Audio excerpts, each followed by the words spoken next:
कोई real life में हमें कभी कोई, या वेद में, क्योंकि हम्म, आप उसके एक्सपर्ट हैं, क्या हमारे वेदों में इसका कोई वर्णन आता है किसका?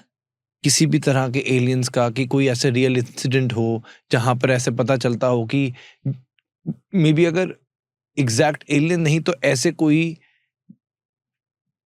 प्राणी जो कि इंसान की तरह ना दिखते हों? देखिए, शतपथ ब्राह्मण में इन सब लोगों को वसु कहा है। वसु का अर्थ होता है जिसमें प्राणी बसते हैं। प्राणी मतलब प्राण धारण करने वाला जीव जिसमें बसता है, इसका अर्थ है वसु उनमें प्राणी हैं। कैसे हैं? जैसा वहां का जलवायु, जल नहीं है तो बिना जल के जीने वाले भी होंगे, ऑक्सीजन नहीं है तो बिना ऑक्सीजन के जीने वाले भी होंगे। अब एक यहाँ का रहने वाला धरती का, एक समुद्र की तली में रहने वाला, कितना बड़ा वहाँ प्रेशर होता हुआ पानी का, तो उसमें और हमें बहुत अंतर है। उसको लाके यहाँ छोड़ दे मर जाएगा, और हमको वहां जाके ले जाए तो हम मर जाएंगे। लेकिन जहाँ ऑक्सीजन नहीं, पानी नहीं, सूखी चट्टान, टेम्परेचर बहुत ज़्यादा या टेम्परेचर बहुत कम, तो वैसे में रहने वाले कुछ आग के गोले जैसे भी हैं। उनमें रहने वाले अग्नि के शरीर होंगे जिनको शरीर ही नहीं होगा, उनका शरीर फिजिकली ऐसा नहीं होगा, लेकिन उनका शरीर जैसे कहना चाहिए मॉलिक्यूल से बना हो, या और ये और छोटा भी हो सकता है, वाइब्रेशन लेवल पर ही हो, तरंगों के रूप में हो उनका शरीर। क्योंकि आत्मा तो सूक्ष्म है, आत्मा को तो सूर्य में जाएगा तो भी नहीं जलेगा, कहीं भी जाए आत्मा तो जलने वाला ही नहीं। नैनम छिन्दन्ति शस्त्राणि नैनम दहति पावक, वो कहीं भी जाए, सूर्य में होगा तो उसका फायर बेस शरीर हो सकता है, केवल तरंगों के रूप में हो सकता है, तो ऐसे हो सकते हैं। तो जहां जैसा है वैसे शरीर वाले हो सकते हैं। और जैसे मैं अभी वेद की व्याख्या कर रहा हूँ, वेद के यजुर्वेद के 24वें अध्याय में, तो ऐसे प्रकार के जीव आ रहे हैं, लेकिन वो ऐसा तो नहीं आ रहा अभी तक तो, लेकिन उसमें जो रचना है वो अलग प्रकार की आ रही है जो हमने नहीं सुनी। जैसे अब ये तो मैं नहीं अभी स्मरण नहीं, परंतु जैसे कोई बिल्कुल धरती से टच भी चलने वाले,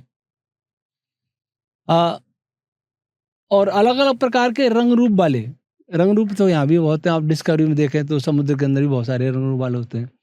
पर उनमें से कुछ ऐसे भी मेरे ध्यान में है कि जो खैर मैंने नहीं देखे, इसका मतलब किसी ने नहीं देखे ऐसा तो नहीं है, धरती पे भी हो सकते हैं और जगह भी हो सकते हैं, और अभी रोएंगे तो आगे और देखेंगे।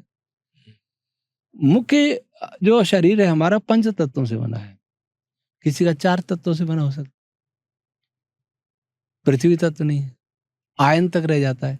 पृथ्वी का मतलब अर्थ मॉलिक्यूल, आयन जल, आपा तत्व जिसको जल भी कहते हैं, जल माहूत, वो वाटर नहीं, वो आयंस एटम्स इनसे बना हो। किसी का केवल सूक्ष्म पार्टिकल बेस्ड हो, अग्नि तत्व उसको कहेंगे अग्नि तत्व, और अग्नि तत्व से सूक्ष्म वायु तत्व जिसको आजकल वैक्यूम एनर्जी होती है बोलते हैं, तो उस पर ही आधारित किसी का शरीर हो, जिसकी हम कल्पना इसलिए नहीं कर सकते क्योंकि हमने ऐसे किसी प्राणी के बारे में सुना ही नहीं, हमने देखा नहीं है, इसलिए हम नहीं कह सकते। असल में हमें आत्मा पर भी विश्वास नहीं। आज के समय में आत्मा कहते बहुत है, लेकिन क्या आत्मा में किसी को विश्वास है कि मैं आत्मा हूं, शरीर नहीं हूं? मैं आत्मा हूं ऐसा कह के जीने वाले कहाँ हैं? मैं शरीर हूं ऐसा कह के जी रहे हैं सब, इसलिए इसका पोषण करते रहो। आत्मा को कौन सोचता है? सोचने वाला हालांकि आत्मा है। तो हमें वास्तव में तो अपनी आत्मा पर भी विश्वास नहीं है, परमात्मा पर भी विश्वास नहीं है, तो दूसरों पर हम कैसे विश्वास करें? जबकि आत्मा तो हमारे भीतर ही बैठा, हम बोल ही रहे, आत्मा ही तो बोल रहा है, वाणी तो साधन ही है। तो इसलिए ऐसे जीव हो सकते हैं जिनके बारे में हम कल्पना नहीं कर सकते। अब जो एलियंस आते हैं तो उनके बारे में भी जो आया है, छोटा सा आकार होगा, तुरंत गायब भी हो जाएंगे, यूएफओ लेकर के तुरंत चले जाएंगे। तो उनका शरीर भी मानव जैसा तो नहीं देखा, हाँ दिखते हैं मानव, खड़े हैं ऐसे हैं, लेकिन एकदम मानव जैसा शरीर तो उनका नहीं सुना।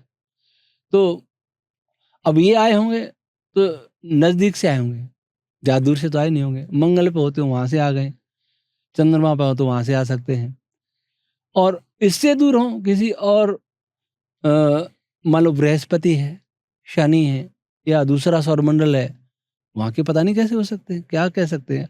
अभी तो हमें इस धरती के बारे में भी पता नहीं है कि इस धरती में कैसे कैसे जीव और रहते हैं, तो उनके बारे में हम कैसे कल्पना कर सकते। लेकिन रहते सब जगह, आत्मा का निवास कहीं भी हो सकता है। कुछ ऐसे भी रह सकते हैं जो आकाश में ही रहते हो, वहीं गमन करते हो। कुछ ऐसे हैं किसी लोक में रहते हो, क्योंकि वस्तु में आकाश भी एक वस्तु है।